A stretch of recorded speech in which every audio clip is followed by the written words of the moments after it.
LEGO just dropped another buildable Nintendo console, and not just a themed build or a stylized nod. This thing looks exactly like the one you used to play in the backseat as a kid. Or maybe you've heard of legends of these things. There's a lot of unexpected and cool things that this can do, so let's take a deep dive to see what you need to know before buying. So I got early access to these images and I was instantly nostalgic. Retro gaming is another one of my hobbies, and the memories of playing the original Game Boy rushed straight to my brain. Seeing the games they included, which we'll get to in a second, was kinda brilliant. This build is basically full size. You could hold this next to a real Game Boy and the dimensions would be almost identical. Not only is that impressive, but it also adds to the realism. It's not oversized for display or shrunk down to save parts, it's just right. Even though flat and sharp hardware design was popular during its time frame in the 80s and 90s, the Game Boy was not a flat box. I mean, check this out, it had these soft curves around the edges on the bottom,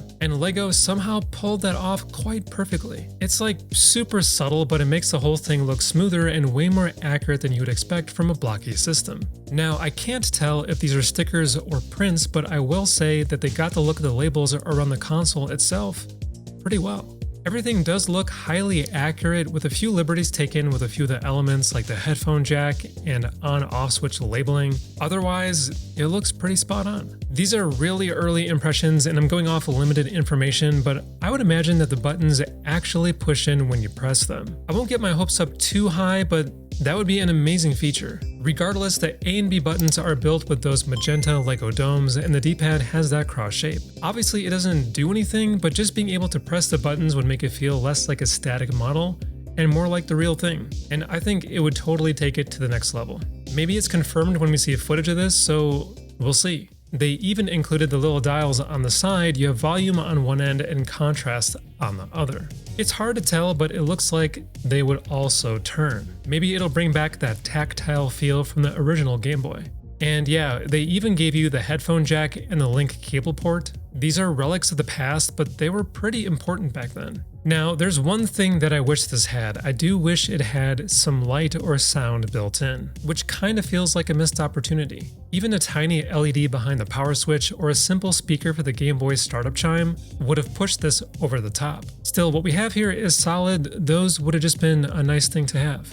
I gotta say, after looking at this longer, this model's accuracy is seriously impressive. It feels like someone at Nintendo reviewed every step of this, which honestly, they probably did. Their LEGO collaborations have been top tier across the board, and this one feels just as dialed in as the others. Having built a handful of Nintendo sets myself, they're always pretty on point. Okay, now this is cool. This thing actually comes with two LEGO Game Boy cartridges. We get Super Mario Land and Link's Awakening. The design is absolutely spot on, and they even got the label artwork labeling just like the original games, which we'll look at next. The game choices here were smart too. We have one classic platformer and one of the most beloved Zelda titles of all time. Fans like myself are totally going to eat this up. Here's another cool feature. When you drop a game in, you can actually change the screen to match. There's a special slide for each cartridge and it shows a little scene from that game. In the Mario Land one, we of course have Mario running through one of the levels, and in Link's Awakening, we have Link sitting on a boat. It's a super clever touch that makes it feel like the screen is on even though it's not real. I can't really tell from the photos, but I don't know if these are just static screens or if they animate when you look at them in different angles. We'll have to see, but it's pretty cool either way. We even get a third slide with the original Game Boy startup screen. It's just that simple Nintendo logo, and I'm so glad they included this because it's another thing that sticks in your memory and feeds into the nostalgia. After all these years, and I mean decades now, I can still hear that iconic chime by just looking at this. And to bring the realism up even more, you can actually slide the cartridge into the top just like the original Game Boy. I'm not exactly sure how this will work. I doubt there's a spring mechanism or anything like that, but I have a feeling it'll be super satisfying. I'm hoping it has a little resistance and has that familiar feeling you'd have when pushing the cartridge down. I would imagine that it holds the games firmly, so we won't have to worry about it falling out while it's on display or moving it around, but yeah, we'll have to wait and see. Even though the cartridge labels are most likely stickers, the designs look awesome.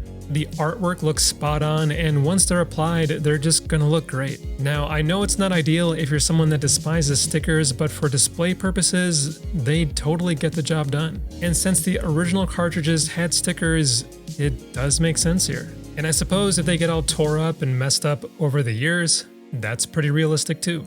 It also looks like we're going to get a couple of stands for what we have here. Both stands are simple, but they look great. One holds the Game Boy at a slight angle and the other holds the extra game cartridge. If you're into clean setups or just want something that looks like it belongs in a retro game display, this is going to deliver. It kind of makes the whole thing feel complete, and I'm glad they included these. Just like the original Game Boy, it's compact enough to fit just about anywhere. I don't really want to say this is like a conversation starter sort of thing, because that's kind of lame, but I think people will notice this if you have it propped up on your shelf. Now, if you're looking for something a bit on the smaller side, this is not a multi-day build. It's only 400 pieces, which makes it one of those sets you can knock out in a chill evening. But given how much nostalgia is packed into this thing, it's not just another build either. I'm not exaggerating when I say this, it's one of the most iconic pieces of video game hardware ever released. I don't usually ever focus on this aspect, but the packaging isn't really anything special, and I kinda wish they used the original Game Boy packaging style.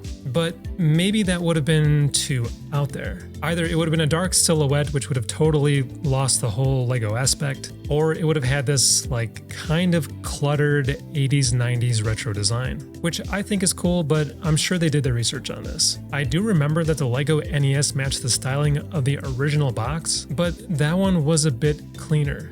Definitely not a big deal though, but that would have been nice. So this thing is priced at $60 US. You get 2 cartridges, 3 screens, a full-size Game Boy, 2 stands.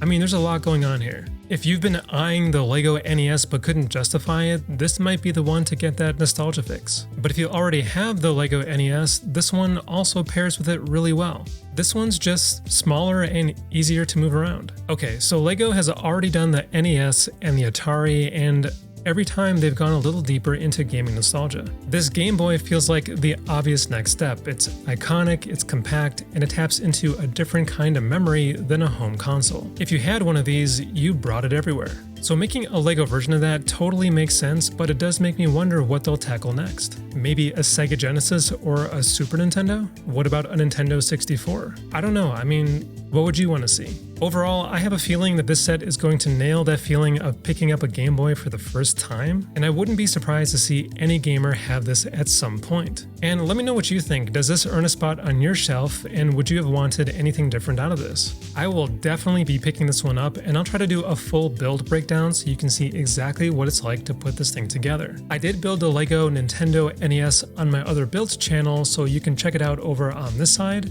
And of course, I have other Lego content you can also check out. As always, thanks for watching, and I will catch you in the next one.